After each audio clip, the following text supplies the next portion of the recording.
আসসালামু আলাইকুম সবাইকে। আমি জান্নাতুল তাবাসসুম টেকনিক ইজি এডুকেশনের পক্ষ থেকে সকল নবম এবং দশম শ্রেণীর শিক্ষার্থীদের জানাচ্ছি আন্তরিক শুভেচ্ছা। তোমরা জানো আমাদের বইটি বাংলাদেশের সর্বপ্রথম পূর্ণাঙ্গ ডিজিটাল বই। এই ইজি বায়োলজি বইতে কিন্তু আমরা 500টা এমসিকিউ রেখেছি তোমাদের জন্য মোস্ট ইম্পর্টেন্ট, যার মধ্যে 300টা রয়েছে 3 স্টার, 200টা রয়েছে 2 স্টার। এই এমসিকিউগুলো তোমরা যদি সমাধান করো ইনশাল্লাহ কোনো পরীক্ষাতেই আটকাবে না এবং প্রত্যেকটা পরীক্ষায় কমন পড়বে। তো আজকে আমরা অধ্যায় 3-এর যে টাইপ 3 মাইটোসিসের কোষ বিভাজনের পর্যায়সমূহ নিয়ে যত এমসিকিউ আছে সেগুলো আজকে সমাধান করব। আশা করি আজকের ক্লাসের পর কারণ মাইটোসিসের কোষ বিভাজন পর্যায়ের আর কোনো এমসিকিউতে প্রবলেম থাকবে না। আর তোমরা সকলেই জানো আমাদের বইতে রয়েছে অসংখ্য কিউআর কোড, যে কিউআর কোডগুলো স্ক্যান করলেই আমরা হাজির হয়ে যাব তোমাদের এই প্রশ্নের সকল সমাধান দিতে। তো চলো আজকের ক্লাসটা আমরা শুরু করে ফেলি। প্রথম প্রশ্নটা দেখো কি বলেছে, নিউক্লিয়াসের বিভাজনকে কি বলে? মাইটোসিস কোষ বিভাজনের ক্ষেত্রে এই নিউক্লিয়াসের বিভাজন এবং সাইটোপ্লাজমের বিভাজন এই দুটো অংশ নিয়েই কিন্তু সাধারণত মাইটোসিস কোষ বিভাজনটা গঠিত। তাহলে এই বিভাজনের মধ্যে প্রথমে কোনটা ঘটে আর পরে কোনটা ঘটে? প্রথমে হচ্ছে ক্যারিওকাইনেসিস ঘটে, পরে হচ্ছে সাইটোকাইনেসিস ঘটে। কিন্তু কোনটা মানে কি? এখানে দেখো যে কয়টা অপশন দেয়া আছে, সাইটোকাইনেসিস, ক্যারিওকাইনেসিস, ইন্টারফেস নাকি টেলোফেজ। আচ্ছা, এখন তোমাদেরকে আমি যদি বলি, খেয়াল করো ক্যারিওকাইনেসিসের ক্যারিও শব্দটা যদি আমরা খেয়াল করি তাহলে হচ্ছে ক্যারিও মানে নিউক্লিয়াস, ঠিক আছে? তাহলে ক্যারিও মানে যদি নিউক্লিয়াস হয় তাহলে সেই ক্ষেত্রে ক্যারিওকাইনেসিস, এখানে কাইনেসিস যে নেসিস যেটা আছে সেটা মানে ভাঙ্গন বোঝায় বা বিভাজন বোঝায়। তাহলে ক্যারিওকাইনেসিস মানে কি? নিউক্লিয়াসের বিভাজন বা নিউক্লিয়াসের ভাঙন। তাহলে নিউক্লিয়াসের বিভাজনকে আমরা কি বলবো? ক্যারিওকাইনেসিস বলবো। তো সেই ক্ষেত্রে এখানে আরেকটা শব্দ আছে সেটা হচ্ছে কি সাইটোকাইনেসিস। তাহলে সাইটোকাইনেসিস কোনটা? সাইটোকাইনেসিস হচ্ছে যেটা হচ্ছে সাইটোপ্লাজমের বিভাজনকে বোঝায়, সেটাই সাইটোকাইনেসিস। তাহলে আমাদের আনসার যেহেতু নিউক্লিয়াসের বিভাজন কাকে বলে আছে সেটা হচ্ছে ক্যারিওকাইনেসিস হবে। তারপরে দেখো নিউক্লিয়াসে যে প্রস্তুতিমূলক কাজ করে তাকে কি বলে? সাইটোকাইনেসিস, ক্যারিওকাইনেসিস, ইন্টারফেজ নাকি টেলোফেজ? আচ্ছা, সাইটোকাইনেসিস আর ক্যারিওকাইনেসিস কি এটা আমরা আগের প্রশ্নটাতে বুঝিয়ে দিয়েছি। আর ইন্টারফেজ দশা যেটা, ইন্টারফেজ হচ্ছে গিয়ে তোমার কোষ বিভাজনের আগে নিউক্লিয়াস একটা প্রস্তুতি নেয়। যেমন কোনো একটা জায়গায় বেড়াতে গেলে আমরা প্রথমে সাজগোজ করি, আমরা হচ্ছে গিয়ে তোমার হচ্ছে রেডি হই। এই যে রেডি হওয়ার যে সময়টা, আমরা কিন্তু রেডি হই অনেক টাইম ধরে, 2 ঘন্টাও লেগে যায়, 2.5 ঘন্টাও লেগে যায়, কিন্তু আমরা হয়তো কোনো দাওয়াতে গেলে বেশিক্ষণ হয়তো বসি না। এই যে কোনো একটা জায়গায় যাওয়ার আগে যে আমরা যে রেডি হচ্ছি, আমরা যে প্রস্তুতি নিচ্ছি, এটা কোষ বিভাজনের ক্ষেত্রে ওই দশাটাকে আমরা বলবো ইন্টারফেজ দশা। তার মানে নিউক্লিয়াসের কোষ বিভাজনের মাইটোসিস কোষ বিভাজন যেটা, সেটার আগে নিউক্লিয়াস কিছু প্রস্তুতি নেয়, এই দশাটাকে বা এই সময়টাকে আমরা বলবো ইন্টারফেজ দশা। তাহলে আমার অ্যান্সার হচ্ছে গিয়ে 3 হবে। আচ্ছা, তারপরে প্রশ্নটা দেখি। তারপরে প্রশ্নটা বলছে মাইটোসিস বিভাজনের পূর্বে ঘটে কোন ধাপটা? তার মানে মাইটোসিস কোষ বিভাজনের শুরুতে মানে আগে কি ধাপ ঘটবে? সাইটোকাইনেসিস নাকি ইন্টারফেজ নাকি ক্যারিওকাইনেসিস নাকি হচ্ছে টেলোফেজ? আচ্ছা, সাইটোকাইনেসিস এটা কিন্তু শেষে ঘটে। তাহলে মাইটোসিস কোষ বিভাজনের পূর্বে যখন কোষ বিভাজন ঘটে তার আগে কোন ধাপ ঘটবে? ইন্টারফেজ ধাপ ঘটবে। এই ইন্টারফেজ দশায় নিউক্লিয়াসটা প্রস্তুতি নিবে, এরপরে মাইটোসিস কোষ বিভাজন স্টার্ট হবে। তাহলে মাইটোসিস কোষ বিভাজনের পূর্বে কোন ধাপ ঘটে? ইন্টারফেজ, এই দশাটা ঘটে থাকে। এরপরে প্রশ্নটা দেখো, সাইটোকাইনেসিসের পূর্বে কোনটা ঘটে? মানে সাইটোকাইনেসিস যেটা হবে তার আগে কোন ধাপ ঘটবে? প্রোফেজ, মেটাফেজ, টেলোফেজ নাকি ইন্টারফেজ? আচ্ছা, আমরা জানি মাইটোসিস কোষ বিভাজনের 5টা ধাপ, প্রোফেজ, মেটাফেজ, তারপর হচ্ছে অ্যানাফেজ, তারপর টেলোফেজ। এখন এই যে টেলোফেজ ধাপ, এই ধাপটা ঘটার পরেই সাইটোকাইনেসিস ঘটে। সাইটোকাইনেসিস কি? সাইটোপ্লাজমের বিভাজন। সাইটোপ্লাজম থেকে আসছে সাইটো, আর কাইনেসিস মানে হচ্ছে বিভাজন বা ভাঙন। তাহলে সাইটোকাইনেসিসের পূর্বে কোন ধাপটা ঘটছে? টেলোফেজ ধাপটা ঘটছে। টেলোফেজ একদম মাইটোসিসের শেষ কোষ বিভাজনের পর্যায়ে, এটার পরেই তোমার সাইটোকাইনেসিস হয়। তাহলে আমার অ্যান্সারটা কি দাঁড়াচ্ছে? টেলোফেজ। তারপরে প্রশ্ন দেখো, সাইটোকাইনেসিসের পরে কোনটা ঘটে? আচ্ছা, সাইটোকাইনেসিস মানে হচ্ছে তোমার মাইটোসিস কোষ বিভাজন একদম শেষ, 5টা পর্যায় শেষ হলো, তারপরে সাইটোপ্লাজম বিভাজন হলো। বিভাজন হওয়ার পরে ওই কোষটা পরবর্তীতে কোষ বিভাজনে যাবে কি যাবে না সেটা ডিসিশন নেয়। যদি কোষ বিভাজনে যায় সেই ক্ষেত্রে মাইটোসিস কোষ বিভাজন শুরুর আগে যে প্রস্তুতিমূলক কাজগুলো থাকে, অর্থাৎ যে ইন্টারফেজ দশাটা থাকে সেটা ঘটে থাকবে। তাহলে সাইটোকাইনেসিসের পরে কোনটা ঘটবে? অবশ্যই ইন্টারফেজ ঘটবে, কারণ ইন্টারফেজ দশায় কোষ বিভাজন হবে কি হবে এটা ডিসিশন হবে। এবং তাছাড়া এই ইন্টারফেজ দশায় হচ্ছে নিউক্লিয়াস কোষ বিভাজন ঘটানোর জন্য প্রস্তুতি নিবে, ঠিক আছে? তাহলে আমার অ্যান্সার দাঁড়াচ্ছে হচ্ছে 2। এরপরে প্রশ্ন দেখো হচ্ছে কোষ বিভাজনের কোন ধাপে পানি হ্রাস পায়? এখান থেকে আমরা মাইটোসিস কোষ বিভাজনের পর্যায়ে প্রশ্নগুলো পাবো। তো কোন ধাপে পানি হ্রাস পাবে? প্রথম যে ধাপ আছে প্রোফেজ ধাপ, প্রোফেজ ধাপে সাধারণত পানিটা হ্রাস পায়। তাহলে আমার অ্যান্সার কিন্তু ক হবে, আর বাকি ধাপগুলোতে কখনোই পানি হ্রাস পাবে না। তারপরের প্রশ্ন দেখো, কোন ধাপে নিউক্লিয়াস আকারে বড় হয়? প্রোফেজ ধাপে নিউক্লিয়াস আকারে বড় হয়, তাছাড়া প্রোফেজ ধাপে পানিটা হ্রাস পায়। তো এই কারণে আমার অ্যান্সার কিন্তু প্রোফেজ হবে, বাকি ধাপগুলোর দিকে আমার চোখ দিতে হবে না, কারণ আমরা সকলেই জানি এই দুটো বৈশিষ্ট্য, পানি হ্রাস পাওয়া এবং নিউক্লিয়াস আকারে বড় হয়, এটা খুব গুরুত্বপূর্ণ বৈশিষ্ট্য প্রোফেজ ধাপের ক্ষেত্রে। তারপরে প্রশ্ন দেখো, স্পিন্ডল যন্ত্র সৃষ্টি হয় কোন ধাপে? এখন আমার কিন্তু প্রোফেজ ধাপটা শেষ। এরপরে দেখো, প্রোফেজ ধাপ শেষে যখন এটা প্রোমেটাফেজ ধাপে যাবে তখন হচ্ছে কিছু স্পিন্ডল তন্তুর সমন্বয় একটা স্পিন্ডল যন্ত্র সৃষ্টি হবে, যে মাকু আকৃতি স্পিন্ডল যন্ত্র সৃষ্টি হবে। এটা কোন ধাপে দেখা যায়? এটা প্রোমেটাফেজ ধাপে দেখা যায়। তাহলে আমার অ্যান্সার হচ্ছে 2। তারপরে প্রশ্ন দেখো, অ্যাস্টার রে বিচ্ছুরিত হয় কোন ধাপে? আচ্ছা, যেহেতু প্রোমেটাফেজ ধাপে স্পিন্ডল যন্ত্র তৈরি হচ্ছে, এই স্পিন্ডল যন্ত্র হচ্ছে অনেকগুলো স্পিন্ডল তন্তু সমন্বয়ে গঠিত। এই স্পিন্ডল যন্ত্রে যখন প্রাণী কোষের ক্ষেত্রে যে তোমার সেন্ট্রিওলগুলো থাকে, সেন্ট্রিওলগুলো নিউক্লিয়াসের দুই মাথায় চলে যায়, অর্থাৎ স্পিন্ডল যন্ত্রের দুই মাথায় চলে যায় এবং সেখান থেকে অ্যাস্টার রে বিচ্ছুরিত করে। তাহলে কোন ধাপে অ্যাস্টার রে বিচ্ছুরিত হয়? অবশ্যই প্রোমেটাফেজ ধাপে। এবং এটা কোন কোষে দেখা যায় অ্যাস্টার রে? এটা প্রাণী কোষে দেখায়, উদ্ভিদ কোষে কখনোই দেখা যাবে না, কারণ উদ্ভিদ কোষে সেন্ট্রিওল থাকে না। তাহলে আমার অ্যান্সার দাঁড়াচ্ছে হচ্ছে প্রোমেটাফেজ। তারপরে প্রশ্ন দেখো কি বলেছে, প্রোমেটাফেজ দশায় দুই মেরু বিশিষ্ট স্পিন্ডল যন্ত্র সৃষ্টি হয়, ক্রোমোজোমগুলোতে পানি যোজন শুরু হয়, নিউক্লিওলাসের বিলুপ্তি ঘটতে থাকে। আচ্ছা, প্রোমেটাফেজ ধাপে যে হচ্ছে স্পিন্ডল যন্ত্র সৃষ্টি, সেটা আমরা আগের প্রশ্নগুলোতেই পেয়েছিলাম। এখানে দুই মেরু বিশিষ্ট স্পিন্ডল যন্ত্র সৃষ্টি হবে। নিউক্লিয়াসের সম্পূর্ণ বিলুপ্তি, মানে সম্পূর্ণ বিলুপ্তি এই ধাপে ঘটে না, কিন্তু বিলুপ্তি ঘটতে থাকে বা বিলুপ্তি শুরু হয় হচ্ছে এই ধাপে। তাহলে আমার প্রোমেটাফেজ দশায় 1 এবং 3 ঘটে, 2 নাম্বারটা ঘটবে না, কারণ ক্রোমোজোমগুলোতে পানি যোজন শুরু হবে না এই ধাপে। ঠিক আছে, পানি যোজন শুরু হয় হচ্ছে একদম টেলোফেজ ধাপে, অর্থাৎ শেষের ধাপটাতে। আচ্ছা, তাহলে আমার অ্যান্সার কি দাঁড়াচ্ছে? আমার অ্যান্সার দাঁড়াচ্ছে হচ্ছে 1 এবং 3। তারপরে প্রশ্ন দেখো, নিউক্লিওলাসের সম্পূর্ণ বিলুপ্তি ঘটে কোন ধাপে? সম্পূর্ণ বিলুপ্তি এটা প্রোমেটাফেজে ঘটে না, এটা মেটাফেজ ধাপে ঘটে, অর্থাৎ মেটাফেজ ধাপে নিউক্লিওলাস সম্পূর্ণ হারিয়ে যাবে। ঠিক আছে, কারণ নিউক্লিওলাস যদি হারিয়ে না যায় তাহলে কিন্তু এইটা মানে এর যে ক্রোমোজোমগুলো এটা কিন্তু দুই মেরুতে চলে যেতে পারবে না, এই কারণে নিউক্লিওলাস সম্পূর্ণভাবে বিলুপ্তি ঘটবে মেটাফেজ ধাপে। তাহলে আমার অ্যান্সার কি দাঁড়াচ্ছে? 3। তারপরে প্রশ্ন দেখো, মাইটোসিসের কোন পর্যায়ে নিউক্লিয়ার মেমব্রেন এবং নিউক্লিয়াসের সম্পূর্ণ বিলুপ্তি ঘটে? মাইটোসিসের একটা পর্যায়ে তোমার নিউক্লিয়াস এবং নিউক্লিয়ার মেমব্রেন একদম বিলুপ্ত হয়ে যাবে, সেটা কোন ধাপে? মেটাফেজ ধাপে। কারণ মেটাফেজ ধাপটাতেই মূলত তোমার এখানে ইউটার্ন বলে না, যে কোনো একটা ঘটনার ইউটার্নটা ঘটে হচ্ছে মেটাফেজ ধাপে, এখানেই হচ্ছে নিউক্লিওলাস এবং নিউক্লিয়ার মেমব্রেন সম্পূর্ণ বিলুপ্তি ঘটবে। তাহলে আমার অ্যান্সার কি দাঁড়াচ্ছে? মেটাফেজ দাঁড়াচ্ছে। এর পরের প্রশ্নটা মোস্ট ইম্পর্টেন্ট একটা প্রশ্ন, এবং তোমরা প্রশ্ন দেখেই বুঝতে পারছো কতগুলো বোর্ডে চলে আসছে 2025 সালে। তাছাড়া এই প্রশ্নটা কিন্তু দেখা যায় ঘুরে ফিরিয়ে বিভিন্ন বোর্ডে আসবে, মানে জ্ঞানমূলক প্রশ্নের জন্য আসতে পারে। কোষ বিভাজনের কোন ধাপে ক্রোমোজোমগুলো সর্বাধিক মোটা এবং খাটো হয়? কোন ধাপে ক্রোমোজোম সর্বাধিক মোটা এবং খাটো হয়, বা একই প্রশ্নই সর্বাধিক মোটা এবং খাটো হয় মাইটোসিস কোষ বিভাজনের কোন ধাপে? অ্যান্সার কি? সবসময় মনে রাখবা, মোটা এবং খাটো, মোটা শুরু হয় ম দিয়ে, তাই তো? মেটাফেজও শুরু হয় ম দিয়ে। তাহলে যে ধাপে ক্রোমোজোম বেশি মোটা সেই ধাপটার নামই হচ্ছে মোটাফেজ, তাই না? না, মোটাফেজ না, এটার উত্তর কি হবে? মেটাফেজ হবে। তাহলে আমার অ্যান্সার কি দাঁড়াচ্ছে? অ্যান্সার হচ্ছে গিয়ে 2, অর্থাৎ মেটাফেজ। মোটাফেজ কেউ আবার পরীক্ষার প্রশ্নের উত্তরে মোটাফেজ লিখে দিও না, তার নাম্বার কিন্তু কাটা যাবে। এরপরে প্রশ্ন দেখো 53 নাম্বার, কোষ বিভাজনের কোন ধাপে ক্রোমোজোমগুলো দুই মেরুর মাঝখানে অবস্থান করে?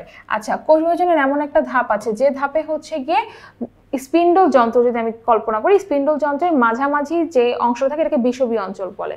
তাহলে এই স্পিন্ডল যন্ত্রের এটা একটা মেরু আর নিচেরটা একটা মেরু, তাহলে এটা দুই মেরু। পৃথিবীর যেমন দুই মেরু থাকে, উত্তর মেরু দক্ষিণ মেরু, এখানেও সেরকম দুইটা মেরু আছে। এই দুইটা মেরুর মধ্যবর্তী জায়গাকে বিষুবীয় অঞ্চল বলে।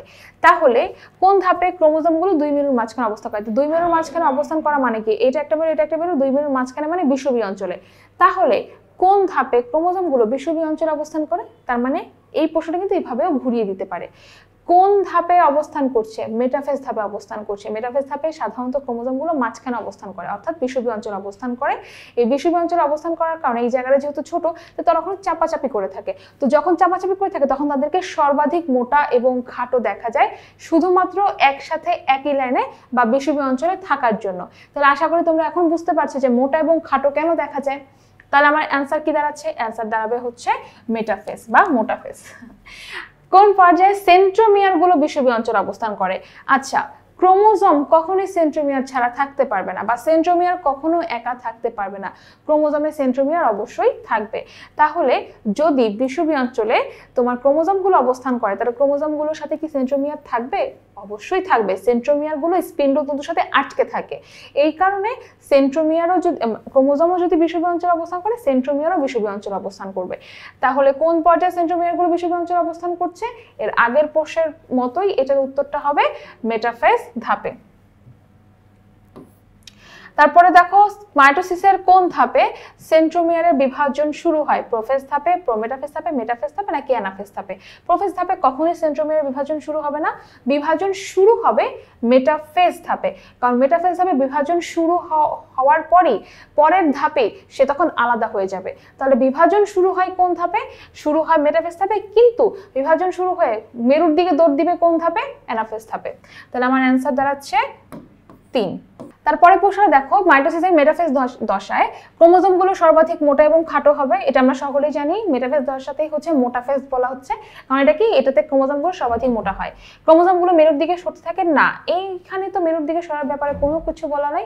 মেরুর দিকে কখন সরে? অ্যানাফেজ ধাপে সরে। তার মানে আমাদের 2 নম্বর অপশনটা কাটা।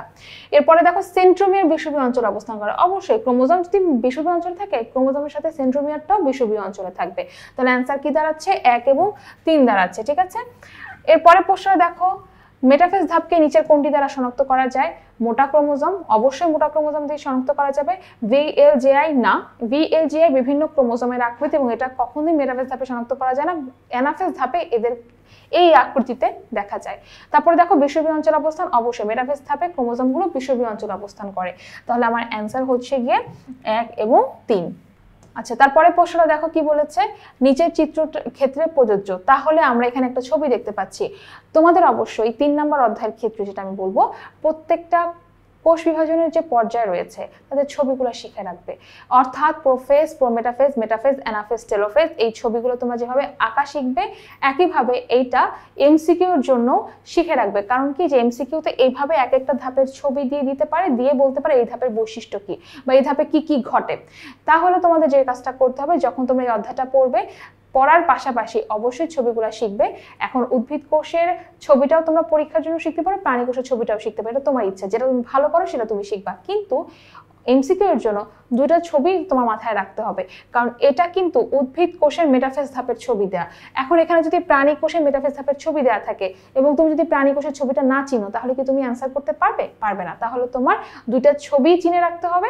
কিন্তু তুমি যদি পরীক্ষার সৃজনশীলে অ্যান্সার করতে চাও, যে কোনো একটা ছবি উল্লেখ করলেই, মানে আঁকলেই হয়ে যাবে। আচ্ছা, এখানে যে ছবিটা আছে সেটা উদ্ভিদ কোষের মেটাফেজ ধাপের ছবি। তাহলে এই ধাপের ক্ষেত্রে কি কি প্রযোজ্য? ক্রোমোজোম সর্বাধিক মোটা এবং খাটো হয়। হ্যাঁ, অবশ্যই মোটা এবং খাটো হবে, কারণ তারা সবাই হচ্ছে বিষুবীয় অঞ্চলে অবস্থান করছে। নিউক্লিয়াস সম্পূর্ণ বিলুপ্ত হয়। অবশ্যই নিউক্লিয়াস এখানে কি আমরা দেখতে পাচ্ছি? নিউক্লিয়াস হচ্ছে ছোট একটা গোল্লা থাকার কথা, কিন্তু সেটাকে আমরা দেখতে পাচ্ছি? আমরা দেখতে পাচ্ছি না। তার মানে এটা ঠিক আছে। তারপরে দেখো, ক্রোমোজোমের বাহু দুটি মেরুমুখী হয়। হ্যাঁ, অবশ্যই ক্রোমোজোমের বাহু দুটি মেরুমুখী থাকে। মেরুমুখী বলতে তারা মেরুর দিকে মুখ করে থাকে। এই যে দেখো এখানে যে ছবিটা, এই ক্রোমোজোমের মুখটা এদিকে আছে, আবার এই মানে ক্রোমোজোমের এই বাহুটার মুখটা এদিকে আছে, অর্থাৎ তারা মেরুর দিকে মুখ করে থাকে, কিন্তু তখনও তারা মেরুর দিকে যায় না। তাহলে আমার অ্যান্সার কি দাঁড়াচ্ছে? 1, 2, 3, 3টা অপশনই হবে। তারপরে দেখো, কোষ বিভাজনের কোন ধাপে ক্রোমোজোমের দৈর্ঘ্য বৃদ্ধি পেতে থাকে? প্রোফেজ, মেটাফেজ, অ্যানাফেজ নাকি প্রোমেটাফেজ? আচ্ছা, ক্রোমোজোমের দৈর্ঘ্য বৃদ্ধি পেতে থাকে তোমার হচ্ছে অ্যানাফেজ ধাপে। তো অ্যানাফেজ ধাপে যেহেতু ক্রোমোজোমের দৈর্ঘ্য বৃদ্ধি পেতে থাকে, তাহলে কি হচ্ছে, এই ধাপটাতে তোমার সাধারণত ক্রোমোজোমগুলো মেরুর দিকে দৌড় দেয়, অর্থাৎ মেরুর দিকে তারা সরে যেতে থাকে। তাহলে আমার অ্যান্সার হচ্ছে কি 3। এরপরে প্রশ্নটা কি আছে, মাইটোসিস কোষ বিভাজনের কোন ধাপে অপত্য ক্রোমোজোম উৎপন্ন হয়? অপত্য ক্রোমোজোম কেন বলছে, এই যে মেটাফেজ ধাপে তোমার যখন সেন্ট্রোমিয়ার সহ ক্রোমোজোম ছিল তাদের কিন্তু বাহুগুলো আলাদা ছিল না, কিন্তু অ্যানাফেজ ধাপে কি হয়, সেন্ট্রোমিয়ারটা দুই ভাগে ভাগ হয়ে যায় এবং সেন্ট্রোমিয়ারের সাথে ক্রোমোজোমের বাহু থাকে, ক্রোমোজোমের দুটো বাহু থাকে যেটা ক্রোমাটিড বলছি আমরা, ঠিক আছে? ক্রোমোজোমের বাহুকে আমরা কি বলছি, ক্রোমাটিড বলছি।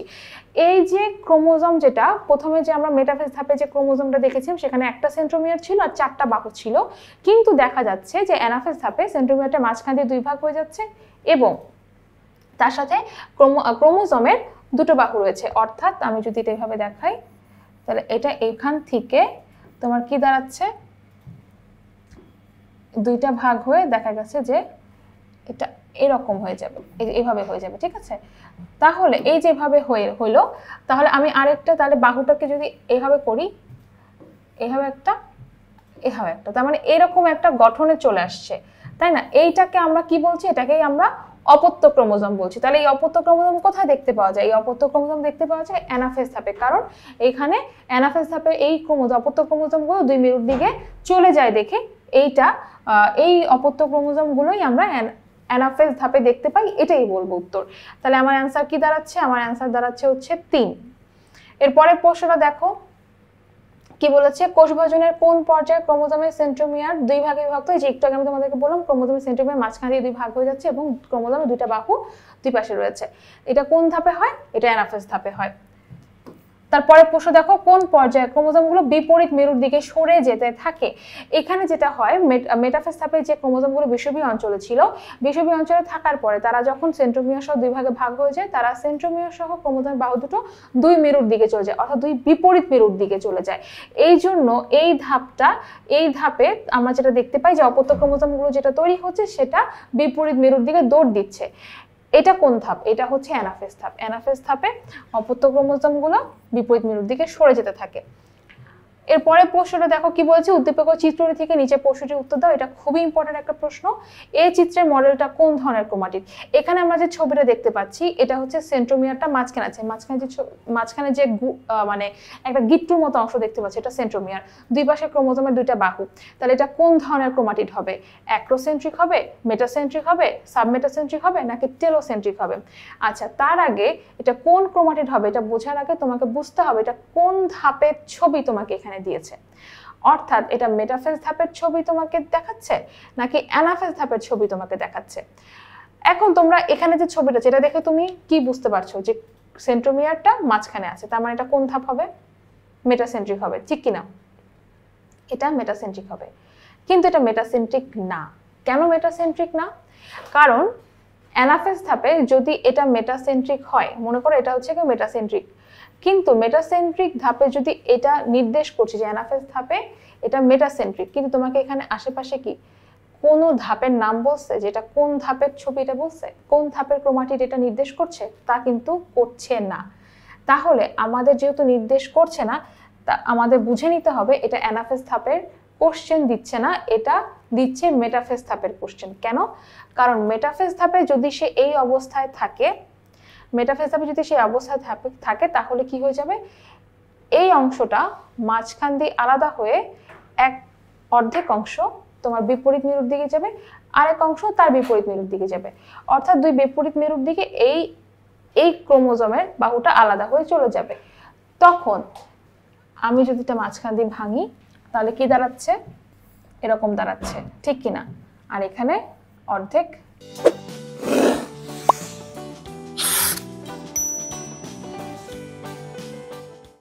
এরকম দাঁড়াচ্ছে, অর্থাৎ এটা তখন কি হয়ে যাবে? টেলোসেন্ট্রিক হয়ে যাবে। কথা বুঝতে পেরেছো? মেটাফেজ ধাপে যেটা তোমার ভি আকৃতির ছিল সেটা অ্যানাফেজ ধাপে কি হয়ে যাবে? এটা অর্ধেক হয়ে যাওয়ার জন্য সেটা আই আকৃতির হয়ে যাবে। তাহলে আমার অ্যান্সার কি দাঁড়াচ্ছে? টেলোসেন্ট্রিক দাঁড়াচ্ছে। কি দাঁড়াচ্ছে? টেলোসেন্ট্রিক। তাহলে এটা কিন্তু যখন তোমার এই ধরনের কোশ্চেন যখন থাকবে তখন তুমি আগে চিন্তা করবে যেটা কোন ধাপের কথা বলা হচ্ছে। যদি তোমাকে বলতো যে এই চিত্রের মডেলটি অ্যানাফেজ ধাপে কোন ধরনের ক্রোমাটিড, তখন তুমি চোখ বন্ধ করে মেটাসেন্ট্রিক দিতে পারতে, কারণ এটা কি মাঝখানে ভি আকৃতি এবং সেটা সেন্ট্রোমিয়ারটা মাঝখানে রয়েছে। কিন্তু যেহেতু এখানে কোনো ধাপের নাম বলে নাই, তার মানে তোমাকে বুঝতে হবে এটা মেটাফেজের কথা বলছে। মেটাফেজে এটা এটা টেলোসেন্ট্রিক কেন? কারণ এটা অ্যানাফেজ ধাপে যাওয়ার পরে এটা মাঝখান দিয়ে বিভক্ত হয়ে যায়, বিভক্ত হয়ে গিয়ে এর দুইটা ক্রোমাটিড যেটা আছে মানে দুইটা ক্রোমোজোমের যে বাহু সেটা আলাদা হয়ে গিয়ে দুই বিপরীত মেরুর দিকে চলে যাবে। এবং তোমাদের বইতে এটার ছবি সহ দেয়া আছে, তোমাদের বইতে দেখবা যে মাইটোসিসের যে 5টা পর্যায়ের ছবি, 5টা পর্যায়ের যে বর্ণনা আছে তার বর্ণনার পরে একটা পরীক্ষামূলক কিছু অংশ রয়েছে, সেখানে তোমার এই ছবিটা দেয়া আছে, এটা মেটাফেজ ধাপের ছবি, মেটাফেজ ধাপে এটা টেলোসেন্ট্রিক হবে। ঠিক আছে, আশা করি এরপরে আর কারো ভুল হবে না। মাইটোসিসের অ্যানাফেজ পর্যায়ে আই আকৃতির ক্রোমোজোমের নাম কি? এই যে দেখো এটা কিন্তু আই আকৃতির ক্রোমোজোম, এই আই আকৃতির ক্রোমোজোমকে অ্যানাফেজ ধাপে আমরা কি বলি? টেলোসেন্ট্রিক বলি। আমার উত্তর তাহলে পেয়ে গেছি। এরপরের প্রশ্ন দেখো, অ্যানাফেজ ধাপের এল আকৃতির ক্রোমোজোমকে কি বলা হয়? এল আকৃতির ক্রোমোজোম যদি আমরা দেখি তাহলে ক্রোমোজোমটা এমনভাবে অবস্থান করছে যে পুরোপুরি মাঝখানে না, যে একটুখানি সরে আছে, তাহলে এই ধরনের ক্রোমোজোমকে আমরা কি বলবো? সাবমেটাসেন্ট্রিক বলবো, অর্থাৎ পুরোপুরি মাঝখানে না। তাহলে আমরা এটাকে দেখ সাবমেটাসেন্ট্রিক বলবো। মেটা শব্দটার মাথায় রাখবা, সবসময় মনে রাখবা মেটার ম দিয়ে কি বোঝায়? মেটার ম দিয়ে বোঝায় হচ্ছে কি মাঝখানে। ঠিক আছে, তাহলে যদি মাঝখানে হয় তাহলে সাবমেটাসেন্ট্রিক মানে পুরোপুরি মাঝখানে না, একটুখানি মাঝখান থেকে সরে গেছে, তো এটার এই জন্য অ্যান্সার হবে সাবমেটাসেন্ট্রিক। তারপরে প্রশ্ন দেখো, যে আকৃতির ক্রোমোজোমকে কি বলা হয়? যে আকৃতির ক্রোমোজোমে সেন্ট্রোমিয়ারটা একটুখানি একদম প্রান্তে আছে, মানে একেবারে প্রান্তে নেই, এমনভাবে আছে যে একটা ক্রোমোজোমের বাহুটা লম্বা আর একটা হচ্ছে কি একটু খাটো, এই ধরনের এই আকৃতির ক্রোমোজোমদেরকে বলা হয় অ্যাক্রোসেন্ট্রিক ক্রোমোজোম। এরপরে প্রশ্নটা খেয়াল করো কি বলেছে, সেন্ট্রোমিয়ারের অবস্থান অনুযায়ী কোনটি ক্রোমোজোমের আকৃতি নয়? ভি, এল, জে, আই, এই চারটা হচ্ছে আকৃতি, কিন্তু সি দিয়ে কোনো আকৃতি বোঝায় না, তাহলে আমার অ্যান্সার হবে সি। তারপরে দেখো, মেটাসেন্ট্রিক ক্রোমোজোমের আকৃতি কোনটি? মেটা মানে ম দিয়ে মনে রাখবো মাঝখানে, তার মানে যে সেন্ট্রোমিয়ারটা মাঝখানে থাকে। সেন্ট্রিক বলতে আসলে তোমার সেন্ট্রিক বা কেন্দ্রে রয়েছে এটা বোঝাচ্ছে, মানে সেন্ট্রোমিয়ারটা যখন কেন্দ্রে রয়েছে সেটাকে আমরা মেটাসেন্ট্রিক বলবো সেই ক্রোমোজোমটাকে। তাহলে ভি, এল, জে, আই কোনটা হবে? উত্তর হচ্ছে কি ভি হবে, কারণ এখানে ক্রোমোজোমের সেন্ট্রোমিয়ার যখন মাঝখানে থাকে তাহলে সেটা ভি এর মতো দেখা যায়। সাবমেটাসেন্ট্রিক ক্রোমোজোমের আকৃতি কি? একটু আগে আমরা পড়েছি, এটার উত্তর হবে হচ্ছে গিয়ে এল, আর এর আগেরটা যেটা ছিল সেটা হচ্ছে গিয়ে ভি। তারপরে দেখো, অ্যাক্রোসেন্ট্রিক ক্রোমোজোমের আকৃতি কোনটি? অ্যাক্রোসেন্ট্রিক ক্রোমোজোমের আকৃতি হচ্ছে গিয়ে জে। ভি আকৃতির ক্রোমোজোমকে কি বলে? একটু আগে আমরা পড়েছি, এটাকে মেটাসেন্ট্রিক বলে। তারপরে দেখো, এরপরে প্রশ্নটা হচ্ছে, একটা ছবি দেওয়া আছে, ছবিতে ভালো করে খেয়াল করো চিত্রটা কোন দশা, কোন দশাকে নির্দেশ করছে? মেটাফেজ, প্রোফেজ, টেলোফেজ নাকি অ্যানাফেজ? এইখানে ক্রোমোজোমের সেন্ট্রোমিয়ারগুলো আলাদা হয়ে গেছে, ক্রোমাটিডগুলো মানে ক্রোমোজোমের যে বাহুগুলো সেগুলো এই কোষের যে নিউক্লিয়াসের দুই মেরুর দিকে যাচ্ছে, বা স্পিন্ডযন্ত্রের দুই মেরুর দিকে যাচ্ছে, তাহলে এইটাকে আমরা কি বলবো? এটা হচ্ছে কি অ্যানাফেজ ধাপ বলবো। কি ধাপ বলবো? অ্যানাফেজ ধাপ বলবো। ঠিক আছে, কারণ এখানে সেন্ট্রোমিয়ার সহ ক্রোমোজোমের বাহু বিপরীত মেরুর দিকে দৌড় দিচ্ছে। চিত্রটির বৈশিষ্ট্য কি? অর্থাৎ আমাকে এখানে বলেছে অ্যানাফেজের বৈশিষ্ট্য কি? স্পিন্ডল তন্তু ধীরে ধীরে অদৃশ্য হয়ে যায়, এটা প্রাণীকোষ, মেরু অনুপস্থিত। আচ্ছা, এখানে আমাদের বুঝতে হবে যে এটা কোন কোষ। এটা হচ্ছে অবশ্যই এটা প্রাণীকোষ, কারণ এখানে আমরা অ্যাস্টার রে দেখতে পাচ্ছি। অ্যাস্টার রে কোথায় দেখা যায়? প্রাণীকোষে দেখা যায়। ঠিক আছে, তারপরে দেখো মেরু অনুপস্থিত। মেরু কি এখানে দেখা যাচ্ছে? হ্যাঁ, এখানে মেরু দেখা যাচ্ছে, তার মানে এখানে মেরু অনুপস্থিত, এটা কথাটা ভুল। স্পিন্ডতন্তু ধীরে ধীরে অদৃশ্য হয়ে যায়, হ্যাঁ এই ধাপে স্পিন্ডতন্তুগুলো ধীরে ধীরে অদৃশ্য হয়ে যায়। তাহলে আমার অ্যান্সার হচ্ছে দাঁড়াবে, তাহলে অ্যান্সার হবে 1 এবং 2। এরপরের প্রশ্নটা দেখো, এখানে একটা ছবি দেওয়া আছে আবারও। উপরে চিত্রটি মাইটোসিস কোষবিভাজনের কোন পর্যায়ের? প্রোফেজ, মেটাফেজ, অ্যানাফেজ নাকি টেলোফেজ? এখানে হচ্ছে যেহেতু ক্রোমোজোমগুলো সেন্ট্রোমিয়ার সহ দুই মেরুর দিকে যাচ্ছে, তার মানে এটা অ্যানাফেজ ধাপকে নির্দেশ করছে। তারপরে দেখো, উপরের চিত্রে দেখা যায় সেন্ট্রোমিয়ার দুই ভাগে বিভক্ত হয়, বিকর্ষণ শক্তি হ্রাস পায়, ক্রোমোজোম দৈর্ঘ্যে বৃদ্ধি পায়। আচ্ছা, এখানে আমাদের বুঝতে হবে এটা কোন ধাপ? এটা অ্যানাফেজ ধাপ। তাহলে এটার বৈশিষ্ট্য কি? সেন্ট্রোমিয়ার দুই ভাগে বিভক্ত হয় অবশ্যই, এবং ক্রোমোজোম দৈর্ঘ্যে বৃদ্ধি পায়। এখানে হচ্ছে ক্রোমোজোমটা দৈর্ঘ্যে বৃদ্ধি পাবে ধীরে ধীরে। আর বিকর্ষণ শক্তি হ্রাস পায় না, এখানে আকর্ষণ শক্তি হ্রাস পায়। আকর্ষণ শক্তি হ্রাস পায় দেখে দুটা, মানে এই যে ক্রোমোজোমগুলো সেন্ট্রোমিয়ার সহ দুই মেরুর দিকে যায়। তাহলে আমার অ্যান্সার দাঁড়াবে 1 এবং 3। তারপরে প্রশ্ন দেখো কি বলেছে, মাইটোসিস কোষবিভাজনের কোন ধাপে নিউক্লিওলাসের পুনরাবির্ভাব ঘটে? অর্থাৎ এখানে নিউক্লিওলাস আবার ফিরে আসে কোন ধাপে? অবশ্যই এটা সবার শেষের ধাপ, মানে টেলোফেজ ধাপে নিউক্লিওলাস আবার আসে, কারণ এখানে টেলোফেজ ধাপে সাধারণত দুইটা কোষ যেহেতু উৎপন্ন হচ্ছে, এই জন্য দুইটা কোষ তৈরির জন্য দুইটা নিউক্লিওলাস লাগবে, দুইটা নিউক্লিয়াস লাগবে, নিউক্লিয়ার মেমব্রেন লাগবে, আর অনেক কিছু লাগবে, যে অঙ্গাণুগুলো দিয়ে সাধারণত দুইটা কোষকে নির্দেশ করা যায়। তাহলে এই টেলোফেজ ধাপে যেটা হয়, টেলোফেজ ধাপে আবার নিউক্লিয়াসের আবির্ভাব ঘটবে, নিউক্লিয়ার মেমব্রেন চলে আসবে, নিউক্লিয়াসের একটা গঠন তৈরি হবে। এই যে দেখো এখানে টেলোফেজ ধাপের ছবিটা দেওয়া আছে, টেলোফেজ ধাপের ছবিতে আমরা দুইটা কোষ তৈরি হচ্ছে এটা দেখতে পাচ্ছি। প্রশ্ন কি, টি চিহ্নিত অংশের নাম কি? কোষঝিল্লি, কোষ প্লেট, আকর্ষণ তন্তু নাকি বিষুবীয় অঞ্চল? হ্যাঁ, এটা অবশ্যই এই মেরু যখন স্পিন্ডল যন্ত্র ছিল তখন মাঝখানের অঞ্চলটাকে আমরা বিষুবীয় অঞ্চল বলতাম, কিন্তু এখানে যেহেতু বিষুবীয় অঞ্চল দেখা যাচ্ছে না, কেন? কারণ এখানে স্পিন্ডল যন্ত্রটা নেই, এখানে মাঝখান দিয়ে এখানে ডট ডট কিছু অংশ দেখা যায়, এটাকে আমরা কি বলি? এটাকে আমরা বলি হচ্ছে কোষ প্লেট। এখানে এন্ডোপ্লাজমিক রেটিকুলাম থেকে কিছু ফ্র্যাগমেন্ট বা কিছু তোমার অংশ বস্তু এসে এখানে জমা হয়, এটাকে আমরা কি বলবো? এটাকে আমরা কোষ প্লেট বলবো। ওই চিত্রের পর্যায়ের নাম হচ্ছে টেলোফেজ পর্যায়। তো চিত্রের পর্যায়ে স্পিন্ডল যন্ত্রের তন্তুগুলো নষ্ট হয়ে যায়, অবশ্যই স্পিন্ডল যন্ত্রের তন্তুগুলো নষ্ট হয়ে যাবে, না হলে কিন্তু দুইটা কোষ তৈরি হবে না। ক্রোমোজোমগুলো সরু এবং লম্বা আকার ধারণ করতে থাকে, হ্যাঁ, কারণ আমরা জানি একটা কোষের ভিতরে ক্রোমাটিন তন্তুগুলো কিভাবে থাকে? সরু থাকে, অর্থাৎ ক্রোমাটিন জালিকা তৈরি করে থাকে। তাহলে আমার সেই গঠনে ফেরত যেতে হবে, তার মানে এখানে মোটা ক্রোমোজোম থেকে এখন সরু ক্রোমোজোমের দিকে যাবে। তারপর দেখো নিউক্লিয়াসের প্রস্থান হয়, প্রস্থান মানে চলে যায় না, এখানে নিউক্লিয়াসের প্রস্থান হয় না, এখানে নিউক্লিয়াসের আবির্ভাব হয়। তাহলে আমার অ্যান্সার 1 এবং 2। তারপরে প্রশ্ন দেখো, উদ্দীপকের আলোকে এই প্রশ্নের উত্তরটা দিতে বলেছে। এখানে যে ছবিটা দেখতে পাচ্ছ এখানে হচ্ছে ক্রোমোজোম সহ সেন্ট্রোমিয়ার মেরুর দিকে যাচ্ছে, তাহলে উল্লেখিত পর্যায়ের নাম কি? অ্যানাফেজ ধাপ। ক্রোমোজোমগুলো সর্বাধিক মোটা এবং খাটো হয় অ্যানাফেজ ধাপে? না, এটা কখনোই পসিবল না। ক্রোমোজোমের সেন্ট্রোমিয়ার 2 ভাগে বিভক্ত হয়? হ্যাঁ, 2 ভাগে বিভক্ত হয়, তবে এটা আমরা অপশনে দিব কিনা এটা পরে বুঝবো। স্পিন্ডল যন্ত্র সৃষ্টি হয়? না, স্পিন্ডল যন্ত্র সৃষ্টি হয় প্রোমেটাফেজ ধাপে। তারপরে দেখো নিউক্লিয়াসের সম্পূর্ণ বিলুপ্তি ঘটে? হ্যাঁ, নিউক্লিয়াসের সম্পূর্ণ বিলুপ্তি ঘটে, কিন্তু সেটা এই ধাপে না, সেটা হচ্ছে মেটাফেজ ধাপে ছিল। তার মানে কি দাঁড়াচ্ছে? তার মানে দাঁড়াচ্ছে অ্যানাফেজ ধাপে ক্রোমোজোমের সেন্ট্রোমিয়ার 2 ভাগে বিভক্ত হয়ে 2 মেরুর দিকে যায়, কারণ বাকি যে অপশনগুলো আছে সেটা এক একটা ধাপকে নির্দেশ করছে, এবং কোনটা কোন ধাপকে নির্দেশ করছে এটা আমি বলে দিয়েছি।